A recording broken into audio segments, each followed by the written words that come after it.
Movie start होते ही हमें lake के नजदीक एक घर दिखाई देता है जिसमें एक मैरिड कपल रह रहा होता है। उस वक्त आधी रात गुजर गई होती है और एक लेडी अपने रूम में सो रही थी, लेकिन उसका हस्बैंड बाहर ड्रिंक कर रहा होता है। उस आदमी को देखकर ऐसा लग रहा था कि वो बहुत ज्यादा डरा हुआ हो। वो एक पेंटिंग को काफी देर से घूर रहा था। फिर कुछ देर बाद वो मिरर के सामने आके खड़ा हो जाता है और अपना सर जोर से मिरर पर मारता है। ऐसा करने से उसे काफी चोट लगती है। जब इसकी वाइफ को ये आवाजें सुनाई देती हैं तो वो जाग जाती है और उसे देखने नीचे आ जाती है। उसका हस्बैंड बहुत बुरी कंडीशन में होता है और उसे भी एक आयरन रॉड से मार देता है। अब इस बात को काफी साल गुजर जाते हैं और हमें फिर एक जॉयफुल फैमिली दिखाई जाती है। इस फैमिली में हस्बैंड वाइफ जो कि बहुत खुशी खुशी अपनी जिंदगी जी रहे थे, जिसमें लड़की का नाम एडम और लड़की का नाम लीसा होता है। बेसिकली एडम एक मैथमेटिक प्रोफेसर होता है। अभी कुछ अर्सा पहले ही उसे एक बहुत अच्छी यूनिवर्सिटी से जॉब ऑफर होती है और उसकी सैलरी भी काफी अच्छी होती है और साथ में वो उसे रहने के लिए एक खूबसूरत सा घर भी प्रोवाइड करते हैं। फिर वो लोग सिटी से टाउन आकर शिफ्ट हो जाते हैं। वो दोनों बहुत ज्यादा खुश होते थे और वो दोनों हर वक्त यही सोचते रहते थे कि वो एक बेबी बॉय होगा या एक बेबी गर्ल। अगर बेबी बॉय हुआ तो उसका नाम एडम जूनियर रखा जाएगा और अगर बेबी गर्ल हुई तो उसका नाम लीसा जूनियर रखा जाएगा। वो लोग अपनी लाइफ में बहुत ज्यादा खुश होते हैं और मजीद इस घर की वजह से उनका घर बहुत बड़ा और बहुत खूबसूरत होता है और वो लोग अपने बेबी के लिए रूम भी सिलेक्ट कर लेते हैं। दूसरी तरफ लीसा की बहन बिकी ने उसके लिए एक गिफ्ट भेजा होता है और उसमें एक मिस्टीरियस बॉक्स होता है। एडम उस बॉक्स को ओपन करने की बहुत कोशिश करता है मगर वो उससे नहीं खुलता, जिससे उन्हें लगता है कि बिकी ने उसके साथ कोई मजाक किया है, मगर फिर भी वो उसे रख लेते हैं।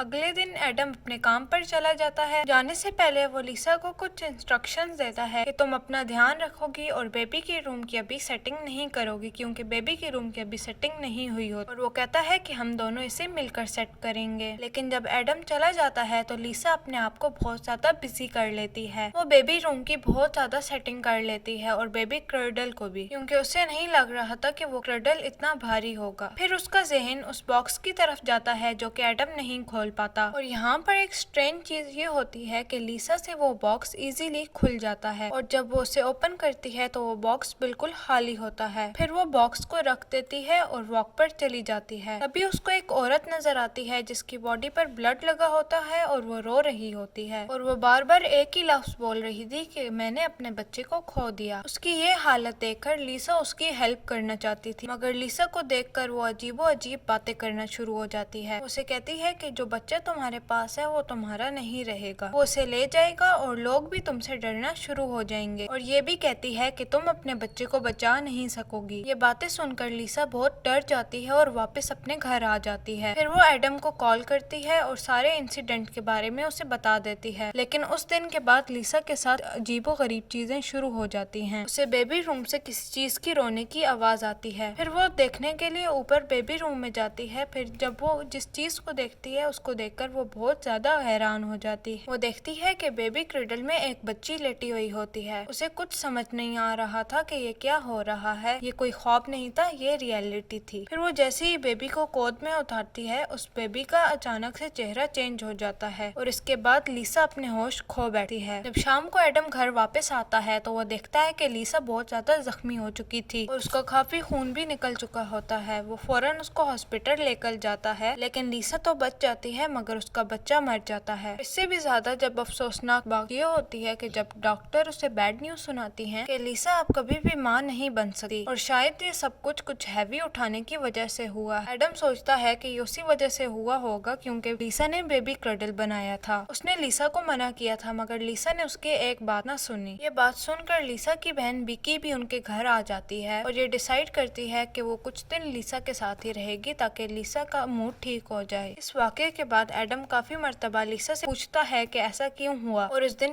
क्या हुआ था, वाकई क्या उसने कोई हैवी चीज उठाई थी, जिसके जवाब में लीसा उसे सच बता देती है, वो जंगल वाला इंसिडेंट और फिर बेबी के रोने की आवाज आनी, वहाँ पर छोटी बच्ची का मिलना और जैसे ही वो बच्ची को उठाती है तो उसका चेहरा बदल जाता है। यहाँ पर एक बात तो क्लियर हो जाती है कि उनके साथ कुछ अजीबो गरीब हो रहा था और साथ में एडम को वो मिस्टीरियस बॉक्स भी मिल जाता है जो कि इजीली ओपन हो रहा था। तब एडम लीसा को बताता है और लीसा कहती है कि मैंने वो बॉक्स उसी दिन खोल लिया था जब ये वाकया पेश आया। फिर वो बिक्की से पूछते हैं कि उसने ये बॉक्स इन्हें क्यों दिया। जो पहले तो नहीं खुल रहा था मगर अब खुल चुका है। इस पर वो कहती है कि मैंने किसी घर के आइटम्स के सेल पर खरीदा था और इसने इसको लीसा को गिफ्ट कर दिया, मगर रियलिटी तो ये थी कि उस बॉक्स ने पहले बिक्की को अट्रैक्ट किया और उसके बाद लीसा को, तभी तो इसने ये बॉक्स ओपन कर लिया था। लेकिन इसके बारे में उन लोगों को कोई आइडिया नहीं होता और उनकी रूटीन नॉर्मल हो जाती है। मगर कुछ टाइम गुजरने के बाद लीसा को अपने घर में से कुछ महसूस होना शुरू हो जाता है जिसे वो बता भी नहीं सकती थी। जैसे कि मिरर्स में लीसा का रिएक्शन बहुत अजीब से बिहेव करता था और एक सुबह जब बिक्की और लीसा योगा कर रहे होते हैं तो उन्हें एक बच्चे की रोने की आवाज आती है। इस बात को वो बिक्की से भी शेयर करती है और वो काफी डर जाती है और वो दोबारा रूम चेक करने जाती है और इस बार फिर एक बेबी क्रेब में एक बच्ची लेटी होती है और अब वो पहले से बड़ी हो चुकी थी। मगर अजीब बात तो ये होती है कि वो सिर्फ लीजा को नजर आ रही होती है, बिक्की को नहीं। फिर वो अपनी बहन को एक्सप्लेन करती है कि वो नॉर्मल है और एक बच्ची को देख रही है। फिर रात को एडम देखता है कि लीसा अपने बेड पर नहीं है। उसे देखने जाता है तो वो कि लीसा फायर प्लेस के पास खड़ी है जो कि एक पेंटिंग को मुसलसल घूम रही थी। वो एडम को बताती है कि हमारे साथ कुछ अजीब हो रहा है। तो वो कहती है कि जब हमारे साथ हादसा पेश आया तो तब ये पेंटिंग ऐसी नहीं थी, अब ये पेंटिंग बिल्कुल बदल चुकी है। तो पहले इसमें ये था कि 4 बच्चे खेल रहे थे और उन्हें एक औरत बैठकर देख रही थी, अब ऐसा कुछ नहीं हो रहा था और वाकई वो पेंटिंग बदल गई होती है क्योंकि अब वो औरत अपने बच्चों की तरफ नहीं साइड पर देख रही होती है। इस बात को सिर्फ लीसा महसूस करती है, एडम नहीं। वो उसे समझाता है कि तुम अपने बेबी को खो देने की वजह से ऐसी हो गई हो, की वजह से तुम काफी अपसेट हो और ऐसी हालत है। और फिर बिक्की के साथ भी एक अजीब चीज होती है, वो नोटिस करती है कि मिरर उसका रिफ्लेक्शन एज इट इज नहीं दिखा रहा। मिरर में नजर आने वाली लड़की बेकी तो बिल्कुल भी नहीं लग रही थी और फिर देखते ही देखते उसका रिफ्लेक्शन उसे मारने की कोशिश कर रहा था। उसके दिमाग पर ऐसा असर करता है कि वो अपनी बहन को बताए बगैर घर से चली जाती है। ईसा को इस बारे में बुरा तो लगता है लेकिन उसके लिए ये कोई नई चीज नहीं थी, मगर ऐसे तो इंसिडेंट इसके साथ हो रहे थे और साथ में उसे एक छोटी बच्ची भी दिखाई देने लगी जो उसे मामा कहती थी। ईसा इन सबसे तंग आ चुकी होती है। वो एडम को कहती है कि हमारे घर में कुछ अजीब है जैसे कि इवल पावर्स। वो कहती है कि आपकी यूनिवर्सिटी में एक प्रोफेसर क्लर्क हैं जो कि एबनॉर्मल रिसर्चर हैं, शायद वो हमारी मदद कर दें। क्योंकि लीसा काफी डरी होती है और एडम उसकी बात मानकर डॉक्टर क्लार्क से मिल लेता है क्योंकि एडम तो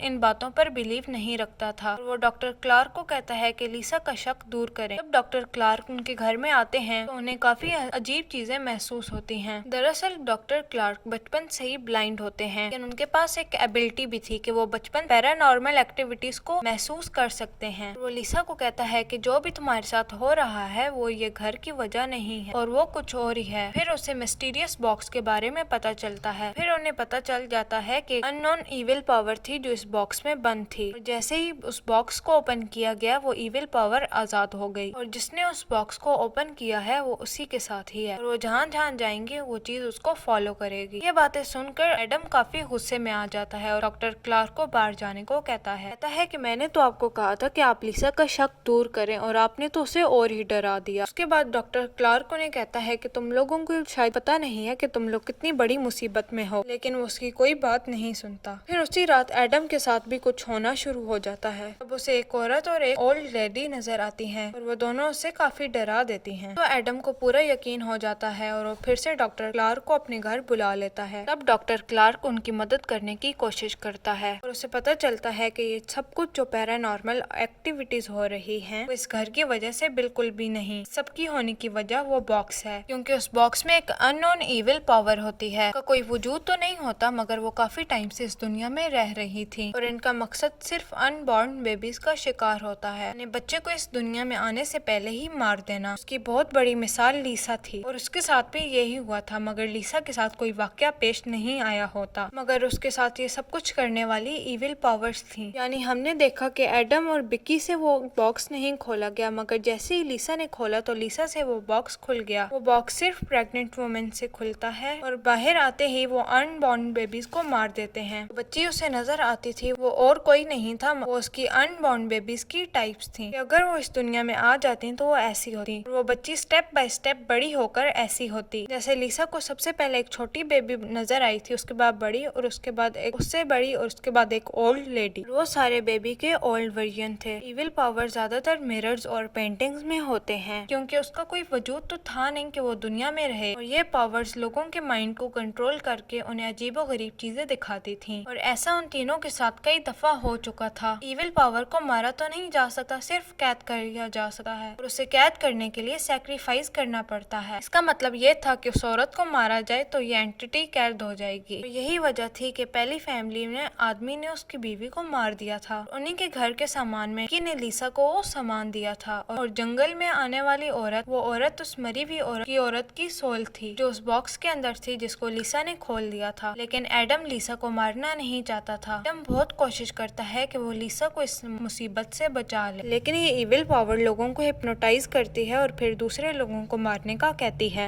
एडम भी हिप्नोटाइज हो जाता है और उस आदमी की तरह लीसा को भी मार देता है और वो इविल पावर्स फिर से उस बॉक्स में कैद हो जाती हैं। एडम जेल चला जाता है। जाने से पहले वो बॉक्स बिक्की को दे देता है और अब ये सब कुछ बिक्की के साथ होने वाला था और इसी के साथ ये मूवी यहीं पर एंड हो जाती है।